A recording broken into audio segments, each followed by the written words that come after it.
Well, hello everyone. Welcome to week 4 of the regular season of the Reddit League, season 3. I am Zotomo, and I'm joined as always by my co-host Calamity. How are you? Hello, I'm doing good. How are you? I'm doing great, and we are honored to have a great member from the far north who's moved slightly further south in IceTharu here with us today. How are you doing, Ice? Yeah, I've never been better. Feeling pretty good. You live in Denmark? Yeah, Copenhagen, Denmark. Right? Yeah, that's right. I knew that you rep Iceland, but you do technically live a little bit further south. I live here in the tropics of Europe. Very nice. Okay, yeah, so let's jump right in as these shows have been taking some time. I think with week 4, we're about at the maybe third way mark or so, right? About 11 sort weeks. of, yeah. So, yeah, 11 weeks, so about a third of the way through the season. So let's take a look at how the players did in Division 1. I'll give you first shot at this, Calamity. Yep. Yeah, pretty rough week all across the board for the divisions, as we'll see. So some below average scores here, which they still did pretty well, but... Yeah, the thing is, in the two cases that we see here with Equinox and Kevin with relatively low scores, you need to know that both of them timed out in one of the rounds.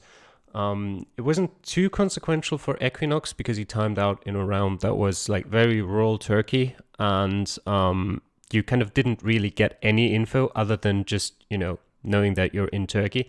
So the chances of him having gotten the points that he needed in that round to get a bonus point at least weren't that high to begin with. But for Kevin, he timed out in round 5, which was in Guayaquil in Ecuador, and it was fairly easy to find out that you're in that city. So even 4,500 points would have been enough for a bonus point for him. So it was pretty likely that he would have gotten that. So it's quite disappointing for him, especially because he pretty much needs any point he can get. But yeah, apart from that, there's not really anything here that's a big surprise for me. You've got the win for Boxer, the win for Mr. Blue, the win for Raidman, just what you'd expect, win for Giovanni. Simi winning the game against RC is very important for him, obviously, for the position in the table. And you maybe would have called IceTharu winning against Orpheus a surprise if you had just looked at the position in the table beforehand. But IceTharu actually had more total score, higher total score than Orpheus previously. So it's not too much of a surprise for me here either. Yeah, finally a win for Simi here. Took him 4 weeks to get it, but he does pick up that win. Anything from you here, Ice, in Division 1? I did not notice that Orpheus lost his first match against Einar Glue, but I also, since we had 3 South American seats in this, or South American locations in this map, I was a bit surprised to see RC losing against Simi, because I know that RC is very, very good at South America. Oh, interesting indeed. But Simi finally putting up a good score, so didn't make it easy for Radu nonetheless. Okay, so we'll take a look at the Division 1 table then. Orpheus, with that loss, drops down to 4th, moving Rio Boxa, Mr. Blue, and Giovanni up, respectively. Simi also jumping off the bottom of the table finally into 8th place, and a few players shifting down there. Other than that, despite his win, Einar Glue loses a spot to Raidman on score differential only. But yeah, Calamity, any take on this table so far? Yeah, we've got a huge gap in the middle of the table now. Just with the way the matchups worked out for last week, it was mostly players at the top of the table fighting against those at the bottom, and most of the ones at the top won. Well, I say most, all of them. With Simi being the only player in the bottom half of the table to pick up or win, as he was playing against RC, one of the two was going to. Except for a draw, but that didn't happen. But yeah, it's going to be interesting to see now if there's anyone who can bridge that gap over the following weeks. If anyone, is probably going to be either Simi or RC. But yeah, we're going to have to see. It's a pretty big gap already with 5 points. It's not easy to overcome in a division that's as tough as this one. Yeah, it's over a week's worth of points, because I think the most you could possibly earn, I guess you could earn 5, because you can... No, only you can earn 4. 4, that's right. I knew I said something correct at the beginning. I second guessed myself. But yeah, so you can get a bonus point for a perfect game, 3 points for a win. So that puts you at 4 points. So yeah, they're over that. So it'll take over a week to come back. But yeah, our 2 finalists from last season struggling there towards the bottom of that pack, and definitely some people starting to pull away here as we get a third of the way through the season. Ice, any comments from you here on how Division 1 is shaping up? Yeah, no, I also just noticed that it's extremely split at the moment. I did notice that Orpheus, compared to the other players there on 12 or 10 points, he's got a bit fewer points in his total score, so he might be a little bit fortunate at the moment to be up there, but I hope that he can prove me wrong and put in some strong performances and stay there. And I also did notice that Magyaron, he has, like, for example, he's gotten more points than Orpheus, but only has 1 point for that effort. So I might also expect him to improve. Yeah, it's always that 1v1 kind of matchup that, even if you do really well and your opponent does really well too, then it doesn't matter. You still lose and you're still at the bottom of the table. So maybe a bit unfortunate there for the likes of Magyaron, Equinox, and I think Simi was even unfortunate after the first couple of weeks for his points. His total score probably puts him higher up on the table than 8th place. So, okay, well, let's take a look at the week 5 matchups for Division 1. We are in Cambodia, Calamity. Anything you're looking forward to seeing here? Yeah, I've seen Simi mention on multiple occasions that he's not the biggest fan of Cambodia. And to quote him, he'd rather die than play Cambodia. Probably not all that seriously, but still. So with Mr. Blue being his opponent this week, he's probably not going to have a lot of fun. Apart from that, we've got a lot more matches that should be relatively straightforward on just about any map other than Cambodia. We'll get into the map more at the end of the show, but just one thing to let you know at the start, Cambodia is a map where you'll benefit immensely from practice, but even then, just going the wrong way in a single round can ruin all that practice. The interesting thing there as well is, Mr. Blue, we know, is one player that normally plays rather slowly, but with the way Cambodia works, you usually don't really get much information anyway, apart from, just general bit of landscape here and there, but mostly you just have to travel far enough to get to some important things. So it'll be interesting to me to see if he changes his playstyle a bit for this week. But yeah, apart from that, Equinox against Raidman is the only match with historical value here. The two faced each other on a Royal World last season, which ended in a surprise win for Equinox in a game where neither of them did well. They had the 2 lowest scores of their division. Interesting. Anything from you here, Ice, that you're looking forward to? This round and this week is very much going to be both practice dependent, seed dependent, and wherever you go, if you go north, south, east, or west, because you're only really looking out for possibly phone digits or those stones on the road, and maybe a little bit of the landscape. So I would expect Stymphalics to benefit from that, and I think RC doesn't practice that much for the Reddit League, so I do think Scrudy has a chance of pulling up a little bit of an upset. So yeah, those are my thoughts about this week. Yeah, definitely the map, quite the great equalizer here. Even some of those lower end players definitely have a chance to sneak out a win here against some of their more favorite opponents, given the difficulty of the country. Yeah, so let's move on to Division 2 then. We are in week 4 again. Ice, I'll give you a first take here. Just eking out a win here for you against Blockchain Prenup. Ice. I got a lucky win against Blockchain. It was a tough seed, especially 2 of the middle rounds for me, but I got lucky that he guessed further away in one of those. The other matchup, I noticed that Seppo finally got a point, and he got pretty unlucky with playing Verdog on this map, and so did Teskodak, getting those 2 got good scores. And then obviously Calamity beat his nemesis in Radox, which I think he might be happy with. Yeah, Calamity? Yeah, I am certainly happy with that. The thing is, Radox should have actually won that game. I made another blunder in the US round, and Radox saw a sign in the Malaysian round that had Sabah on it, but he then decided to go ahead and guess in Sarawak.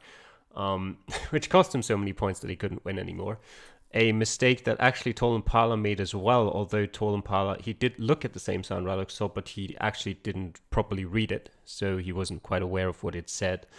Apart from that, we see the real Clyde with his first loss of the season, the second lowest score of the division as well. So going forward, maybe not all that unbeatable, maybe not even a favorite for promotion anymore at this point, but we'll see how he does in the following weeks. Chicago and Verdok with the first and third best scores aren't really that surprising. But M the Basement finally put in a performance that he can be truly happy with after some struggles in the past. Both Seppo and Teskotak, as Ice mentioned, picked up some important bonus points for both of them. Yeah, indeed. Well, let's take a look at the Division 2 table then, how it's shaping up after 4 weeks. Verdok jumps up back into that first position, along with Chicago and Tall Impala close behind. Ice, you drop down a few places, but managed to still stay in that top 4, only 1 point off of the top. But in fact, Calamity, there's only 1 point separating first from 6th, where you are. Mm-hmm. Yeah, it's really close at the top, with only that 1 point separating them, and quite a bit in terms of score difference actually. The total scores though are really close still. I think Chicago. Actually, I'm not even sure who. Let me actually quickly look that up. How it's looking in terms of total score. It's Verdok who's got by 3,000 points the best total score. Behind that, it's relatively close with all other 5 of us roughly in sort of the same range. There's 3,000 points separating the real Clyde with 92.9k and Tall Impala with 89.9k there. And at the bottom it's looking a bit more split up, but even then, from Radok's in 11th place to Chicago in 2nd place, it's only 6 points. So 2 weeks there, you can be back up there.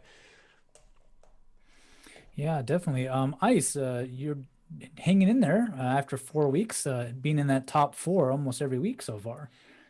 Yeah, it's been a decent start to the season for me. So I'm just happy to be among those in the top 6 at the moment. I did notice that there's none of us have gotten bonus points in our losses for being in the top half. So it's very, very even, Steven still.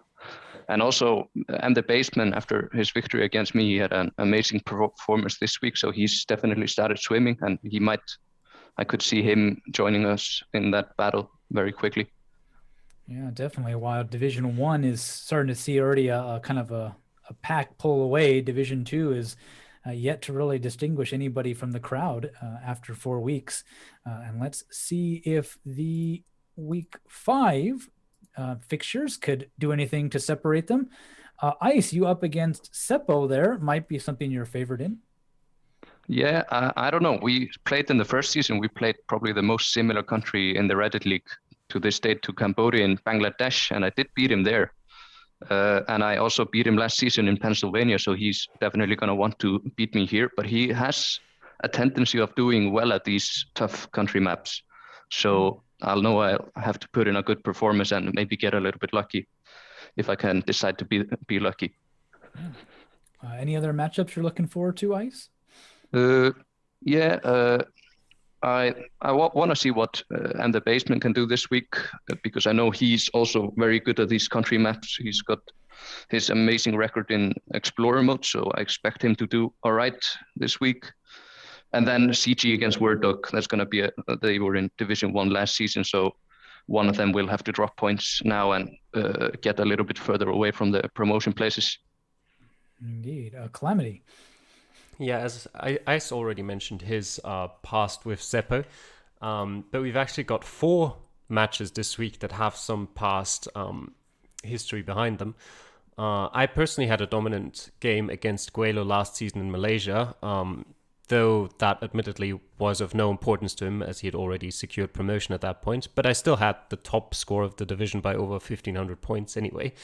Teskotak is almost a bogey opponent for Tall Impala at this point. They played each other in Season 1 in Minnesota and in Season 2 in a rural world, and Teskotak won both times. In Season 1, that cost Tall Impala promotion, and in Season 2, the 3 points itself wouldn't have been enough, but it would have put him level on points with Radu, only missing about 4,000 points in score difference. So in addition to that, any other improvement in the match would have also got him promotion.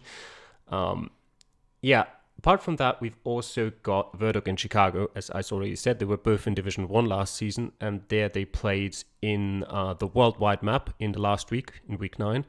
And Chicago won that game to leapfrog him past Verdok into 8th place. So if he hadn't, maybe Verdok would have beaten GC in the relegation playoff match, and maybe he wouldn't have been here. So that was certainly a very important match back then as well. I said that Bangladesh is probably the closest country to Cambodia in terms of how it plays in any of the countries we've had so far in Reddit League. I don't disagree completely, but I do think that it's still quite different from Cambodia. So I wouldn't take too much of that into this week, but I'll talk more about that later as well. But yeah, other than that, the other 2 matches, Radox against the Real Clyde and M the Basement against Blockchain, I think are both matches that could go either way. As I said, M the Basement also a player that does regularly practice for country maps like this. But yeah, as we've already mentioned as well, Cambodia, sometimes it helps you, sometimes it doesn't, sometimes you get lucky, sometimes you don't. And well, we'll see how that plays out next week. Yeah, an interesting thing to point out as well is we do have 5 Americans in this division, and again, they don't play each other, so they managed to all avoid each other in this one, as well as the. I've already forgotten. Have we had the French? I don't think Matchup so. yet? I'm not 100% sure though. Let me check that quickly. Tall Impala. No, week 8. Nope, we haven't had it yet. Week 8, so we got a ways to go for that one too before they match up. Yeah. Well, let's move on then to Division 3 and see their results from week 4. Some scores kind of all over the place here, Calamity. Yeah, they were pretty low overall. I don't know. I can't remember if we mentioned that in the. I think we mentioned that before we started recording, that there weren't really too many aces this week in most divisions apart from Division 2 because the seeds were pretty rough. And this was definitely one of those rough seeds. It still definitely provided you with enough information to get a good score, as Freckles, for example, showed, and Redirect and Ferret, Hugo, all getting above 20k. But just because of the seed, which had some very rural locations, 2 rural America locations, 2 locations, one in very, very rural, pretty much providing no information at all in Argentina, and one that did provide you some good information if you went the right way in very far northern Russia. So it's understandable why we had quite a lot of low scores this week. Still, I'm not surprised at who the people were who got the highest scores, though. You always expect Freckles to do well on world maps. Redirect, a lot of experience in Reddit League already. A bit unfortunate there. And as you can see, Ferret and Hugo both playing against people with better scores, but themselves both putting in scores above 20k. When you see the other 2 matches there in Max and Closed, as well as Slovak Goalie against Fios, who both ended up with not a single person above 18k. But I think Ferret and Hugo Alvaro at least both got a bonus point for the performance still. They should have. Yeah. Ice, anything from you here on the Division 3 results? Yeah, it was Max beat the old Division 4 matchup between him and Closed, and Shumi continues putting up strong scores, so he's looking very strong as a candidate for going up at the moment. Yeah, some of those newcomers to Division 3 started off the season and in the first 3 weeks kind of rocketing to the top of the tables. But this week saw them kind of be brought back to reality a bit with some subpar scores on a more difficult seed for sure. So let's move on to the table then for how things are shaping up. Shumi, with his win, maintains his top spot. Lots of movement after that with people like Closed and Omkar and Benika all kind of shuffling around and dropping down towards the middle of the table. Redect does move up, I think, with his bonus point a little bit, while Slovakoli and Skydiving Ferret find themselves at the bottom of the table. Again, though, Calamity, this one is still pretty close. Only about 3 points separate first and fifth, and then fifth through eighth is only another point off of that. Yeah, you said bonus point for Redirect. He actually won his game. Bonus point was to Ferret. But yeah, the table is sort of split up into 3 separate groups of 4 people here, only separated by 2 points respectively, so nothing decided here, of course. But yeah, you mentioned Shumi before, Ice.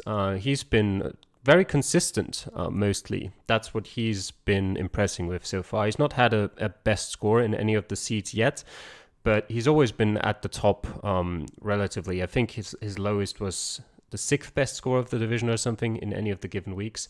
So as long as he can keep that consistency going, I think he's looking pretty good to, if not directly go up to Division 3, then he should at least be relatively secure in the top 4. And yeah, apart from that, you sort of start seeing people go more towards the positions that you'd expect them to. Omkar, after a pretty good start to the season, although some of it was down to luck probably. Luck in terms of the opponents he got, not in terms of his own performance. Sort of starting to slide down more towards the bottom of the table. Benica as well, with a very, I'll call it mediocre performance in last week. And actually not sure, I think he had the lowest score of the division. I think he had one round where he was sort of close, and all the other rounds were pretty far away. He did have the lowest score. Yeah. So. And yeah, apart from that, you can see Hugo is sort of starting to get back to the form he had in Division 3 last season. So I expect him to still maybe come out of those bottom 4. Maybe you'll see Ferret as well. He's had some decent and some less decent performances, relatively inconsistent so far. But I can see those two maybe still overtake Omkar and Benica. But it'll be tough for, in my opinion, any of the bottom 7, not bottom 7, anyone from 7th downwards to still fight for promotion, even if it doesn't look that far away in the table, points-wise. Okay, yeah. Ice, anything from you here on Division 3? Yeah, I do notice that Theos, I remember him having a pretty strong second half to last season, and he seems to be continuing that form, and looks like he might be able to this season to involve himself into the promotion playoffs. And it's a little bit sad to see Slovakoli still struggling in Division 3. I hope he can improve a little bit, because he had probably not the most fun seasons last season in Division 2. But the season before he did get promoted, so he definitely does have enough skill to do better than finishing last year. Indeed. Well, let's see what Week 5 has in store for Division 3 if we look at their fixtures. Another Division 4 promotion matchup between Max FI and Patriots, Calamity. Yeah, and this time those are actually the 2 people who did play each other last season as well in Division 4. Patriots came out on top in Week 4, which I think was Kyrgyzstan, if I'm not wrong. And he had by far the best score in his division at that point, with over 4,000 points ahead of anyone else. Though in the other division, in Division 4B, who played the same seed, I think it was Closed and Deepford who still had a better score than him. But yeah, Kyrgyzstan, again, you can't really compare it to Cambodia in terms of the way it plays, because you can do a lot more based on landscape, etc. But you can maybe compare it in terms of difficulty at least, and practice intensity. So with that going forward, that might be a bit of an advantage for Patriots in that sense. And the other game here, and also I think the last game that we have this week over all of the divisions with some history behind it, is Fierce against Freckles, who played each other last season on a balanced world. And Freckles won that, unsurprisingly, just because it's a world map and it's Freckles. But Fierce still put in a reasonably decent performance there. But apart from that, it doesn't really look like there's a single match that's very predictable. Even ignoring that, we're in Cambodia, so it's not it's not very predictable to begin with. The closest you'll get is probably closed against Slovak goalie, just because Cambodia is so practice intensive, and Slovak goalie, from what we've seen of him in the past, this half of the season, past season, he's not had too much time to practice. And I know closed usually practices at least a decent amount. So I think he's the only one in any of those matches who I'd say is heavily favored. Okay. Anything from you, Ice? Yeah, I did put this down as a must-win for Hugo if he wants to take part in the promotion race, because I feel like he definitely should be there on his skill, but he really needs to win this week to have any chance of catching up with the top 4 players at the moment. And yeah, the other matches which Calamity mentioned, Maxify against Patriots and Freckles versus Theos, they're quite important for the future of this division, I think. Yeah, and doesn't get easier for Hugo at all going up against the number 1 player so far in week 5. Well, let's transition down to Division 4, and we're down to the part of the table where there's 2 divisions for 2 groups for each division. And let's take a look at Division 4A first. Division 4A didn't have a nice seed as well, I should know. So yeah, some lower scores here too, Ice. Yeah, like the seed they got here, I think it started off with a Mongolia round, which is basically flip a coin and try to get as many points as you want. So if you get lucky on Mongolia, you're very likely to win. If you get unlucky, you get very likely to lose. And yeah, Nitnorok, which I feel like in general usually performs pretty well on world maps, didn't do so well this week. And Wakelok finally got on board with a victory against his countryman in Bath Jets. Yeah, Calamity, anything from you here? Yeah, I got the highest score on that seed, so I don't know what you're talking about in terms of difficulty, but no, seriously, yeah, it was a rather difficult seed. Of course, Mongolia. I wouldn't go so far as to say. Well, actually, it depends on the people. Mongolia is definitely a country that is very diverse in terms of landscape, so you can make an educated guess on where you are in the country. But admittedly, we're in Division 4 here, and the chances that a lot of these people are aware of how Mongolia looks differently landscape-wise is rather low. So I can understand why that would be a relatively difficult location. We did have also some locations that were in South America. One of those, Zotomo got to experience. It was a bit dependent on which direction you went in the desert in Chile, and a pretty difficult location in the state of Amazon in Brazil as well. I say difficult. It was difficult to get the pinpointing right. It was not too difficult to at least know the state. But yeah, especially for Division 4 players, again, not the easiest seed. But I don't think the scores themselves look all that bad, especially compared to Division 3, which had quite a few lower scores. And I mentioned before how MD Spaceman, well, I say before, not this week, but some weeks ago, how MD Spaceman really got going at the end of last season in Division 3. And he kept that going into this season as well. And if he'd always performed like this, he would have probably never gotten relegated to Division 4 in the first place. Wakelok finally picked up his first win of the season. The performance itself wasn't that great this week either. Getting the third lowest score of the players here. And just getting lucky that his opponent was Bath Jets in this scenario. And yeah, Pont Nu lost a pretty important match for him here against Hedigme. We'll see why that's so important later on in the table as well. But I think those two against LCN, who got a freebie this week, are looking to probably be the 3 people who are going to fight for that third and last spot in the promotion playoffs behind MD Spaceman and Barry Fishy Bear. Okay.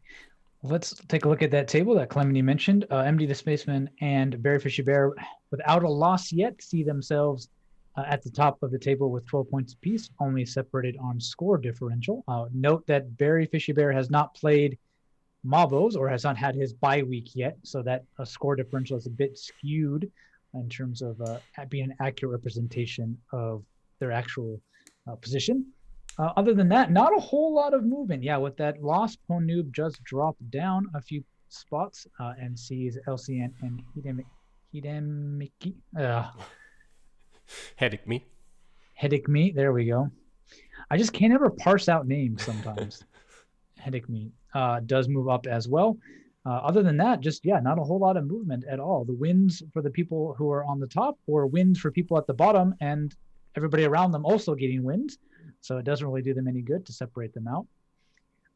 But Calamity, 2 undefeated players so far.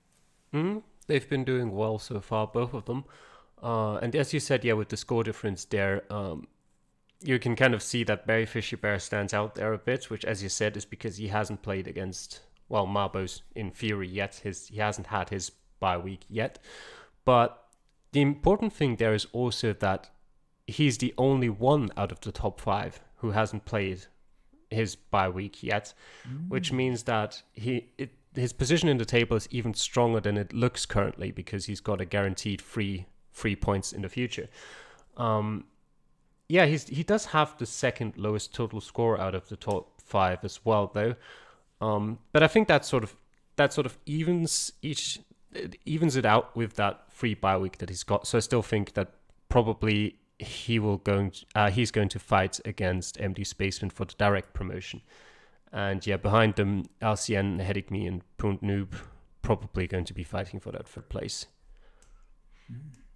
Ice, anything from you here on 4A? Yeah, like Wakalok's victory at the bottom, it opens the bottom up much more. So now there's 4 players there, from Bath Jets down to Wakalok, who all still have a free win to go against Mapos, but they all need to do their best to fight against staying out of the relegation spots. Wakalok, obviously, he's got more aces, like 3 times more aces as the other ones who are fighting at the bottom, in my opinion, and I would not be surprised if he improves a little bit. Okay, yeah. With that, let's take a look at the upcoming fixtures for Division 4A.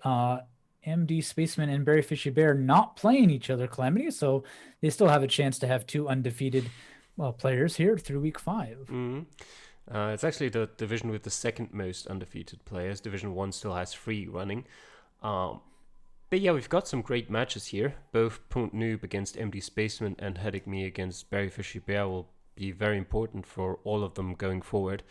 And on the other hand, I do still think, even though I said earlier that LCN, Headache Me, and Punt Noob would be the ones who fight for that direct that playoff promotion spot, I do still think the others have a chance. And this week's going to be very important for Bath Jets and H-Town, because I do think that if you lose this one, then you're probably out for real in that battle. But if you do win that one, you probably still have a chance, if you have a stellar finish to the season, to still fight for that promotion. I see. Anything you're looking forward to here, Ice? Yeah, I'm looking forward a bit to see if Wakalok actually has motivation to not just get 101 points and win his bye week match, because his score difference might be important for his score difference, but obviously he will get 3 points. And otherwise, like Calamity said, Pont Noob and Hadishmi can, if they manage to win Barry Fishy Bear or Spaceman, they can open up the promotion battle a bit. Yeah, I think probably Wakalok is thanking his lucky stars here that he gets his bye week in Cambodia. Or maybe not. Maybe you would rather have it in a map that is more competitive. I don't really know.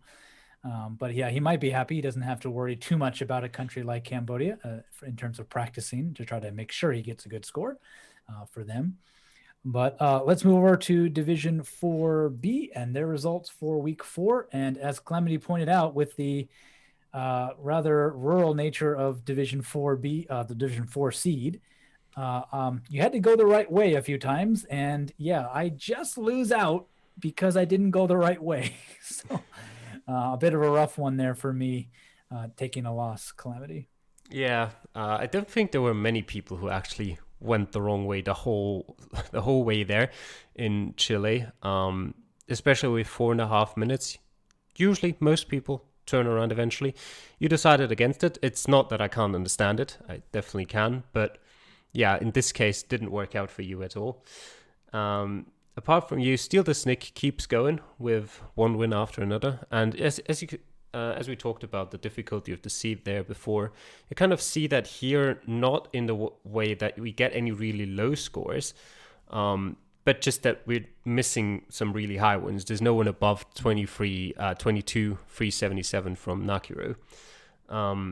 Speaking of Nakiro, him and Polyboss also pick up wins, and Noisel gets a bonus point after losing to the latter of the two, which leaves Deepthought as the only one out of the favorites for promotion who got no points this week, after he had the second lowest score. And yeah, so Zotomo, for you, that's probably the end of promotion hopes. It's not too far away yet, but that was probably one of the easier, if not the easiest matchup of the division, just going off of the others' performances so far. We've talked about this previously, that GRH77 had by far the lowest total score so far in the division. So if you do still want to have a shot at sort of the promotion playoffs, because I think the direct promotion spot is pretty much settled with Steal the Snick unless he really has any major mess ups later on, you're gonna have to win against some of the favorites. Ice. Yeah, I do agree with what Calamity says. It's Stealthy Snick looks pretty set to win this league, in my opinion. And the other playing bottom three do seem like they do need to improve if they want to avoid getting relegated. Edward, Sebi, and GR8. And yeah, Zotomo, I think you won't get into relegation trouble, but you'll need to pick up a few good wins to get back into there. Hopefully, I don't know if you've played Stealthy Snick, but if you would beat him, I think you'd still have a chance. Okay, well, thank you very much. I just wanted to go back and look at the actual round by round for this and for this seed, and the around 20,000 points speaks to the fact that most of the players were able to get 4, 5, 4, 9 in almost every round except one or maybe two. So there was really like a killer round, and it wasn't always the same round, though there were some common themes for the players here, that like the Chile round, for example. But yeah, there seemed to be a lot of people who just had one round and maybe a not so good round, but then mostly did well besides that. Players like Deepthought timing out.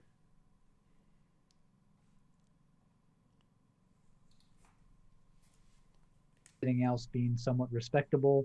The same thing with Geo Squad. So yeah, just kind of a very opposite-ended kind of seed for Division 4, I think, here. But okay, well, let's look at the table, how things shaping up with that. And as we've been talking about, Steal the Snick pretty much almost running away, it appears, with this division. He's only 3 points ahead of Polybus and 4 points ahead of Deepthought, but the score differential right there, Calamity, speaks volumes, I think. Yeah, but I do have to mention as well that I have to admit, I forgot about Deepthought timing out in round 3 of that seed. I don't know how well he would have done in that round either way. It was the Brazil round, so I do think he would have had a decent chance of at least picking up about 4,000 points, which would have brought him much closer to Steal the Snick if he had managed to pinpoint it. But presumably, if you time out, it's not really likely. But he could have at least maybe picked up a bonus point there if that hadn't happened to him.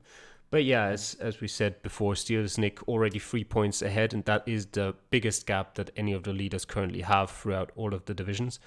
And behind that, it's still looking relatively close. From second to seventh, we've only got 3 points. But just looking at sort of the total scores, you do get a bit of a better picture at who's looking likely to fight for those promotion spots, especially with Polyboss. He's sort of the by far the closest to Steal the Snick. Steal the Snick has 96.8k in total score, and Polyboss has 93.7, and then we drop all the way down to 90.2 thousand with Noisel. So yeah, I think Polyboss is probably the favorite to get one of the promotion spots, and then it'll be a really close fought battle for that third one. Okay, anything from you here, Ice? Yeah, I like the bottom three. Talking about the total score, the bottom three there's quite a big gap between the seventh lowest score and then the bottom three in the division. So, like I said earlier, they do need to improve a bit or get a little bit lucky to get out of the relegation spots. And the other players, Polyboss seems to have been very unlucky to have a negative total or score difference at this moment in the division compared to Stealthy Snick's 16,000 points plus. So yeah, he might also, I could see him fight against Stealthy Snick still. Okay. Yeah, well, definitely something to keep your eye on, at least for me, because I gotta try to get out of this division here eventually. Let's take a look at the seeds in week 5. And Calamity, I've got another tough matchup coming here with Polybus for me. Yeah, definitely one of the hardest opponents in the division. But yeah, we've talked about this to an extent now. Cambodia, everything's possible. So I wouldn't put it past you to get a win there. But yeah, you're definitely going to need a bit of practice and a bit of luck, presumably, as well. Always depending on the seed, of course. We have the Swiss derby of the season here between Neusel and Pastetli. Neusel probably looking for a relatively easy win here. I don't think we've seen much of Pastetli in the way of performances where it really showed that he practiced a lot for countries. He might do, but in that case, it would probably be a surprise. And apart from that, we also have Steal the Snick against Nakiro, which I think is another matchup that's probably for Steal the Snick the hardest so far, because even when he's played good opponents so far, he's played against Deep Thought this week, and wait, one more, let me just quickly look that up. In week 3, he played against Pork Steaks. They didn't put up great performances, so he had it relatively easy. And even though Edward put a great performance up for himself in week 2, it's not exactly the most... It still wasn't a brilliant performance in terms of overall. So this might be the first matchup where Steal the Snick might really have to, give his all to get a win here. Saying all of that, of course, Steal the Snick still performed very well in all of these weeks by himself, and even if his opponents had better results, he might have still gotten the win. But this might be the first real challenge. Yeah, definitely. Again, the map can kind of throw a bit of a kink in the chain here. It can cause a little bit of turmoil. So we might see some upsets here. Ice, any thoughts from you here?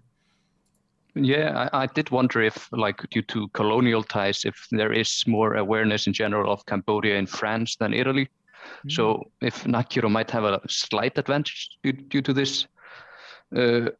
I don't know if that is the case, though. We also have an American derby, but I do expect Pork Steaks to win that one, since Geoguessr doesn't tend to practice a lot. And yeah, I'll be excited to see you beat Polybus and get back into the promotion picture. Yeah, we'll see. We might have to make Calamity eat his words here if I can pull out a win. We'll see. Yeah, so let's take a look at the results for our last division here, Division 5. And their results from week 4. Unfortunately for that one-wheeled girl, Ice, her first loss of the season, I believe. Yeah, she lost her first game this season against Laban Greb, which I think won his first game as well. And yes. Marcus got a good low-scoring win, which I'm always fond of those low-scoring wins. They're wins which are very important if you actually want to have a chance of getting promoted. You got to get lucky sometimes in the Reddit League. The seed here, I don't remember if it was pretty tough or something. There was an awesome round in New Zealand where the coverage alternated between being Generation 1 and Generation 3, if I remember correctly. Mm-hmm. So it was a fun seed to play, in my opinion. And then Jake Lyons and Haxall there looking strong, and I've also seen them play a lot of other competitions on Reddit, so I do expect them to keep on performing in this division. Yeah, Calamity doesn't get any better for NNZ there. Yeah, again, sort of similar to last week. Not a terrible performance, but just not good enough to get any points. As I said, I did actually talk with Ice a bit about the seed when we played it, but that's already like 2 weeks ago. So it's been a while. But yeah, it was a very, very interesting seed. It had one location at the border with, like between Canada and the US in Saskatchewan, which is always relatively distinct in that it's just pretty much empty. And it had 2 locations in Brazil where if anyone messed up, it was either in one of those 2 usually, alternated quite a bit in which one of those 2. I personally didn't find anything at all in round 5. And I think I said there was a phone code relatively close to the start, so I missed that. And there's quite a few other people who found very little in the other Brazil round. And then, as he said, the New Zealand round was quite interesting as well, right at the tip of the northern New Zealand. And you had to travel for quite some time to get to any useful information at all. So there were quite a few people who dropped points there as well. But yeah, it was a great performance from Hexalt, and similarly in the same game, a relatively poor performance from Zenith, who, with 17,000 points, I actually have to look at it now. Did she? No, she didn't time out on anything, just a poor performance there. But yeah, apart from that, not too surprising, I'd say. You mentioned the loss from that one weird goal against Laban Greb. Again, still both kind of, it's sort of middling performances. Not too good, not too bad. Jake Lyons against Diesel might be maybe not a surprise necessarily, but they were both kind of contenders for promotion here, so that's an important win for him. Definitely. I noticed that actually Jay Lyons was in some of the Battle Royale tournaments over in the Pro Reddit, not Reddit, Discord channel, and he's doing quite well over there. So it was nice to see that he's probably going to be able to move up and definitely showing up a strong performance, which, as we take a look at that table, earns him top spot. However, there are 3 of them who are all tied there at the top. Diesel, despite his 1 draw compared to the 3 wins, earning some bonus points there to keep himself in the race. Other than that, Hexalt and Marcus Finn do move up slightly in the table, and on that unfortunate score dropping down to 6th. Yeah, but the bottom of the table, Ice not changing at all, so getting a little bit rough there for the bottom few. Yeah, I would agree that it's getting rough for the bottom 2, especially with that score difference, technically putting everyone kind of 4 points. They need 4 points to get above anyone. But from 8th to 1st, there's only 3 points separating the players. So the division from automatic relegation to promotion is still very, very wide open. Yeah. Calamity, anything from you here on Division 5A? As I said earlier, in that low-scoring win against for Marcus, wasn't his first one, actually, because in terms of total score, he's much closer to the bottom 2 than any of the other top 7, any of the other 7 in the top 8. But yeah, apart from that, Division 5 has the lowest amount of points for the leader. Any other division has at least someone on 10 points. So it is still very, very close between almost all of them, between the first 8, and nothing's decided at this point, except for, of course, as we've talked about, 9th and 10th, Diffs and NNZ are in a really rough spot right now. And they'll have to start picking up points soon, especially because Division 5 as Division 4 are divisions that only have 9 weeks of gameplay, because there's only 10 people in those divisions. So as long as they don't pick up points soon, I think they're almost guaranteed at this point to end up being outside of Reddit League next season, having to try to re-qualify again. Yeah, so very interesting indeed for Division 5A. Let's take a look at who they will be playing next week, or this week rather, in Cambodia. Top of the table matchup, that one little girl versus Jay Lyons, Ice. Yeah, we got an American Derby first versus second in Cambodia. We also have third versus fourth, I believe, playing in Hexalt versus Diesel. So there will be some movement definitely at the top, and there's also some opportunities now for players like Lab and Greb or PDIS or Marcus to pounce on two of them losing points and get into the picture as well. So this table will change a lot compared to this week, next week. Yeah, definitely the potential for that. Anything you're looking forward to here, Calamity? The match I'm looking forward to the most is Hexalt against Diesel. Hexalt with a great performance last week, and he's been performing pretty good so far in total anyway. And Diesel, who's, I think, a bit under what he could normally do last week. So he'll probably want to come back and prove that he will be fighting for and will want to take that promotion spot into Division 4. That one weird goal against Jake Lyons, also interesting. But I think just from what we've seen so far, I do think Jake Lyons is favored in that more so than the matchup between Hexalt and Diesel, which I think is a lot more open. And yeah, as Ice mentioned it, especially for the other people who are relatively close by still, this will be an important week for Zenitz, Laban Greb, and in the matchup between Marcus Fenn and TDYS, for them to pick up the points in matchups that they should be winning to secure sort of the guaranteed points before they have to play against some of the better players again if they want to get promoted. Indeed. Well, let's move on to our last little division here, Division 5B, and their results from week 4. Yeah, a win for Papagato, Calamity. Yeah, good for him. Yeah, it's interesting actually this week. On a world map, you usually expect pretty close scores, but because the seeds were so difficult, we actually only had one game, because I usually like to mention that. The matchup between Geoguessr and Danny Blondes was the closest game that didn't end up in a draw. And it was also the only game, I'm pretty sure, that was even within 300 points, except for the games that ended up in draws. But I'm not even sure right now. Did we even have a draw this week? I don't think we did. Yeah, I think as well. I don't remember seeing one. So that might have been the total, the closest match period, without even ignoring the draws. So yeah, just seed-based.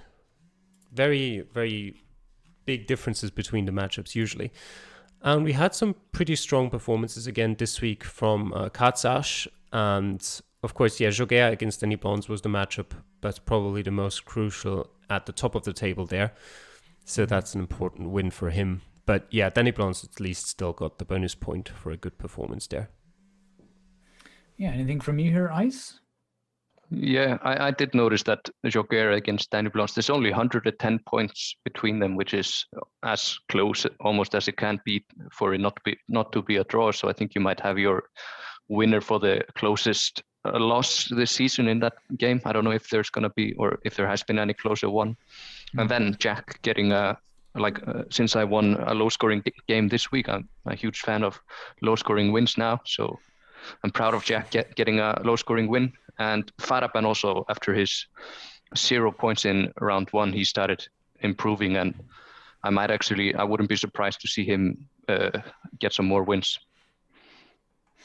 Yeah, we actually casted a Faraban and Vincenzo video. It should be up on the channel already by the time you see this. And yeah, Faraban had a very rough start, technical trouble in week 1.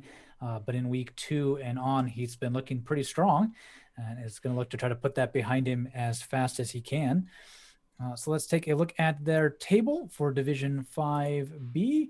Geoguessr and, oh yeah, because I remember we got made fun of for how we pronounce Polish names, so I kind of got scared to pronounce it. Karzash. Yeah. I had to look it up like 4 different times in sort of different time frames because I've always forgotten it. But it means like card player or something like that in Polish. Okay, I've got you. Very nice. Yeah, and with wins from Jack and Farabrand, they move up into third and fourth place respectively. Danny Blonde's losing out there in his matchup, drops all the way down to fifth. Papagato with his win catapults him up from ninth in the table all the way up to sixth. But yeah, Calamity, anything about this table, how it's shaping up? Yeah, even though it's hard to tell based on points alone, I think you can see a bit of a split happening in this division as well. I'm pretty confident in saying that the current top 5 will decide the first 3 positions between themselves. You did mention the win for Papagato this week, which puts him on 6 points and therefore close to those top 5, but you can sort of guess it from his relatively big negative score differential that he's not really on the same level as the 5 players above him based on that. And if you ignore Faraban's first week, which obviously took a big hit on his score differential, then you can already see how it's quite clear who the favorites for this division are.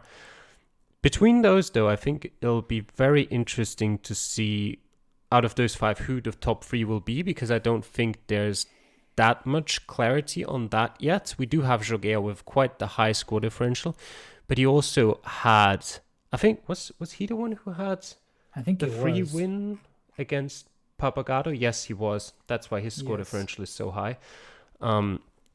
So I think those 5 players are relatively close. So wins like this week's win from Faraban against Denis Blondes. Oh, no, it was Geoguessr against Denis Blondes, wasn't it? No, it was. Yeah, it was Geoguessr against Denis Blondes. Wins like that are going to be very important going forward, because you'd expect these players to pick up the wins against sort of the bottom half of the table anyway. So the direct matchups will decide that here. Indeed. Yeah, kind of one weird standout here is Bubba the Bubba with 10 aces, but yet only 1 win. Ice. Kind of a rough start for him here. Yeah, Bubba the Bubba. I think he got into the first round of the Reddit League Cup, which is going on. So, yeah, I do think that he has the potential of climbing out of the direct relegation spots at least. But other than that, I agree with what Calamity says. I think the top 5 is pretty set. And I do think that Faraban, he will need to win 1 more game than any of the other players because of his first round technical issues to finish above anyone else, because he'll always lose on score differential. But I do think he is showing that he might be the strongest player in this division, in my opinion.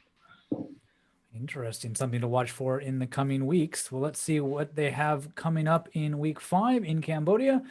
Yeah, probably Danny Blonde's having another close match here, Calamity, against Faraban.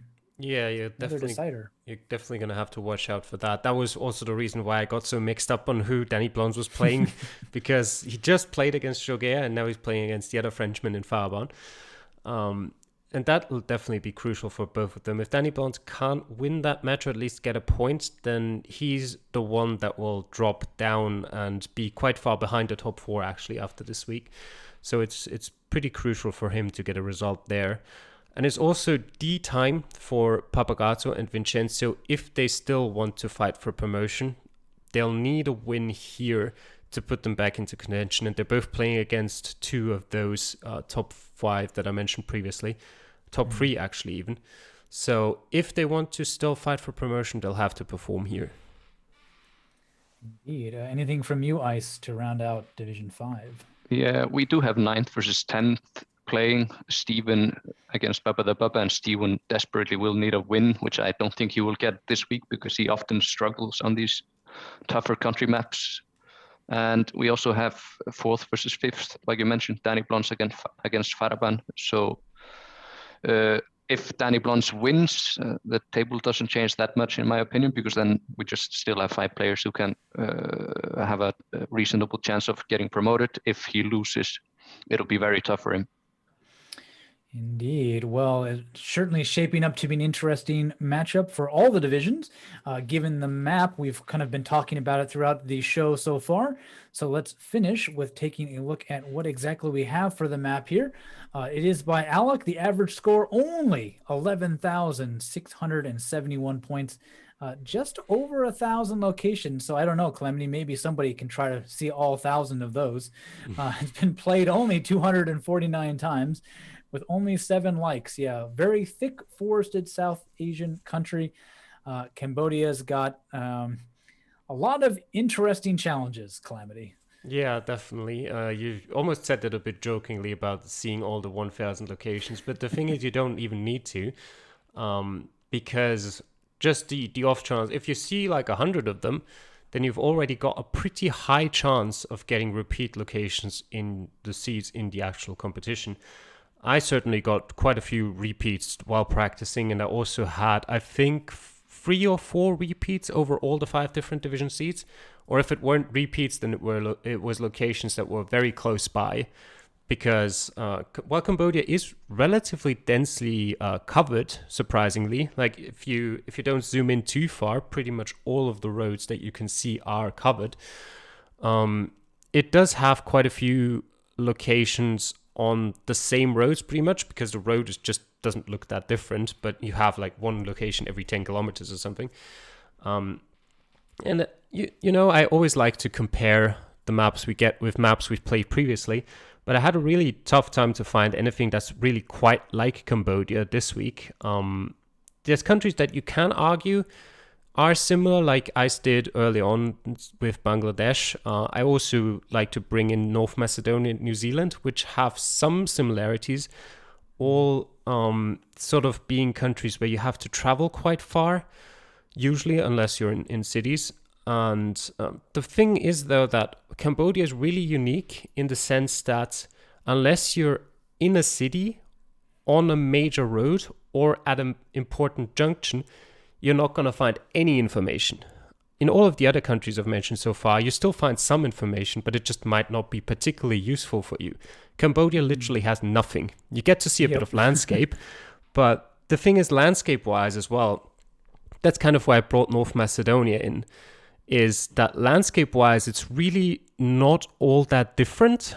Like, you can tell certain areas look different than others, but they're not really focused on specific areas. Like, you can, for example, tell, okay, this looks like it's not necessarily desert-like, but very dry.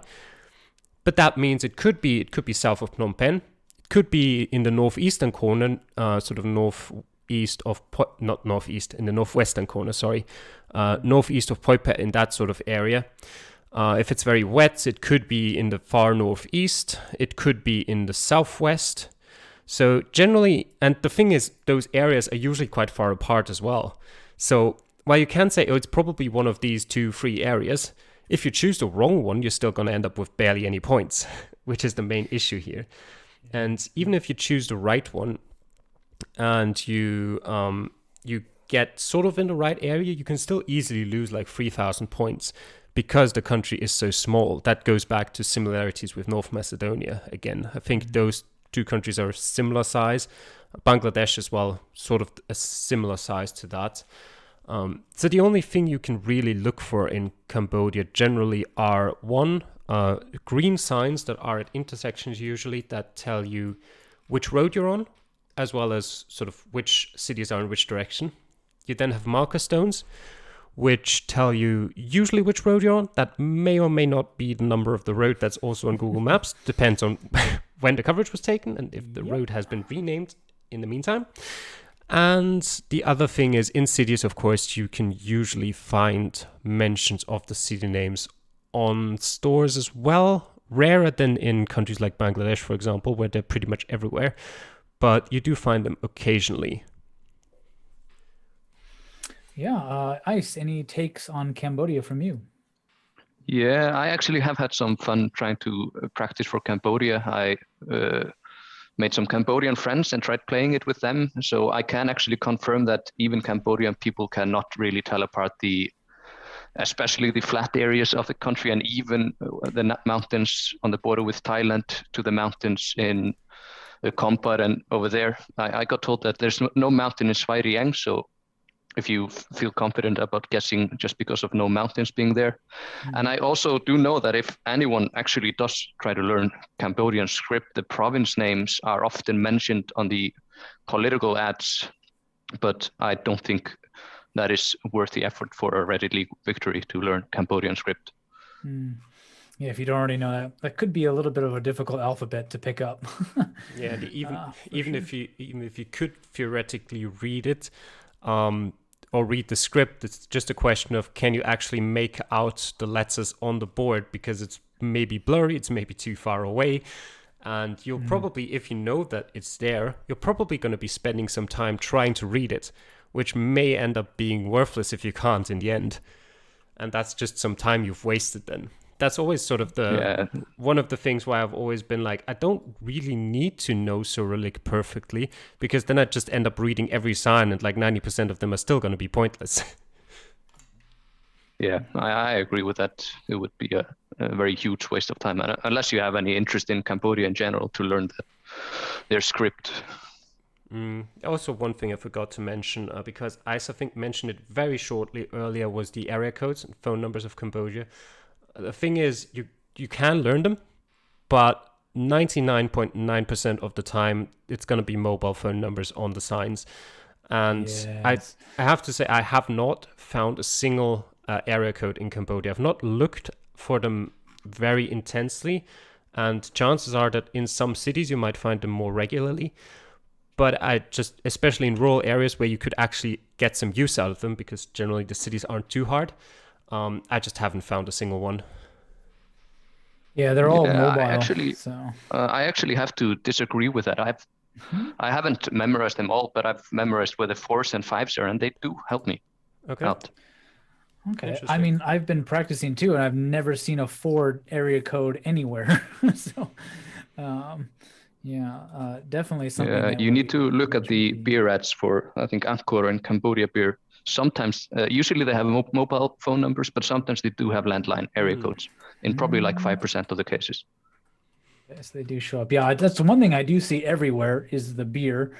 Uh, but there's it's the whole country, so that's not going to really help you out too much. But famous Cambodian beer, it's about as popular to find as the political posters everywhere for the People's Party of Cambodia.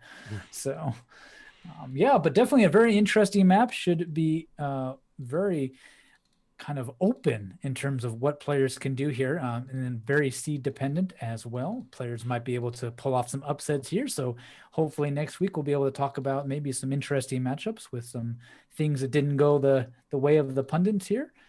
But yeah, thank you all for watching. As always, it's been quite a long one. Thank you all for sticking with us. Yeah, to all you players, please make sure to record your videos so we can cast them. We've been having a lot of fun doing that, and I hope you have been enjoying seeing those as well here on the channel. And we'll see you all next time. Take care. Bye. Bye bye.